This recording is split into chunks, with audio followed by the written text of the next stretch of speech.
Let me now look at types of cybersquatting. I'll be looking at 4 types of cybersquatting. The first one is typosquatting. Then I look at identity theft. Then I look at namejacking and reverse cybersquatting.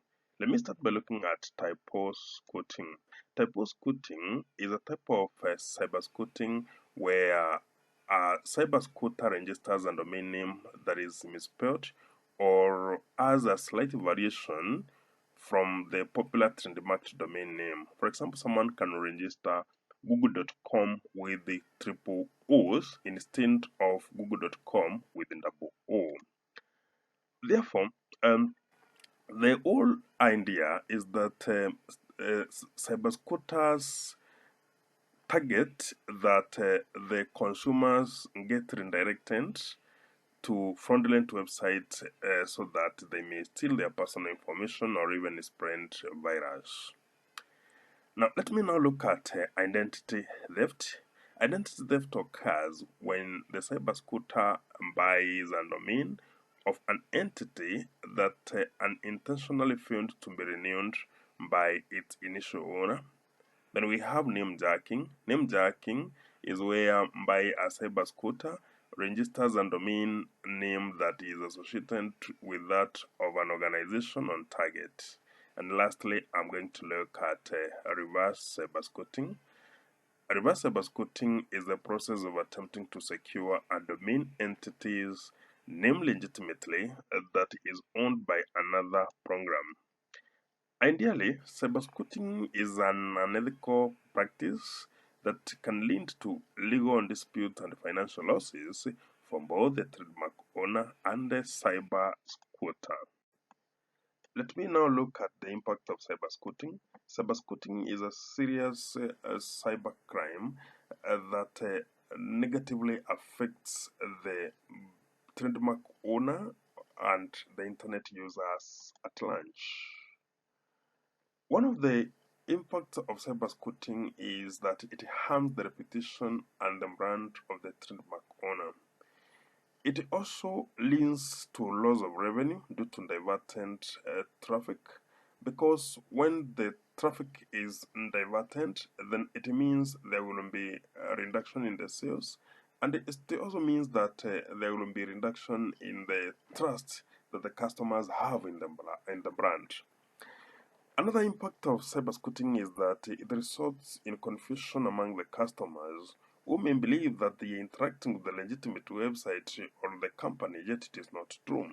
There have been several examples of companies that have been affected by cybersquatting, among them Microsoft, Coca-Cola, and Google. Therefore, it shows that cybersquatting is a serious problem that can have significant negative impact on the trademark owners and the internet users at large. It is important for trademark owners to take steps to protect the intellectual property, and for internet users to be aware of the risks associated with cybersquatting. What are the legal implications of cybersquatting? Cybersquatting is illegal under the Anti-Cybersquatting Consumer Protection Act in the United States and even in many other countries that have similar laws. A trademark owner can take legal action against a cybersquatter to recover the domain name or seek damages. It is also important to note that a cybersquatter can face criminal charges.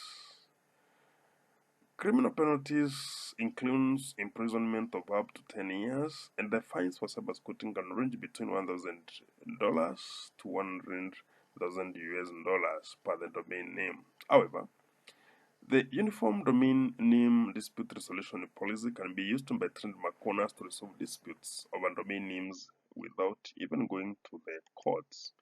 For this reason, you realize that cybersquatting is a serious legal issue in not only United States but even in many other countries, because it has a significant legal implication. It is therefore important for trademark owners to take proactive measures and protect their intellectual property, and the cybersquatters should avoid engaging in this illegal practice. How to prevent cybersquatting. Trademark owners need to put robust measures to prevent cybersquatting. Among them is to register their domain names with a domain name registrar. A domain name registrar should be involved, and one should choose a reputable one and pay annual fees and provide accurate information to them.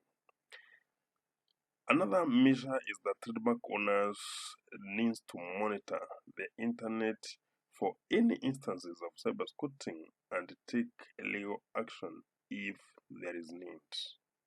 Consumers also need to protect themselves by being aware of typosquatting and checking the domain name carefully before entering any personal information on the website. For example, the consumers can double check their domain that they are entering before entering any personal data into the web browsers or even before navigating to the websites. Therefore, preventing cybersquatting requires proactive measures that can protect the trademark owner's online identity and their intellectual property.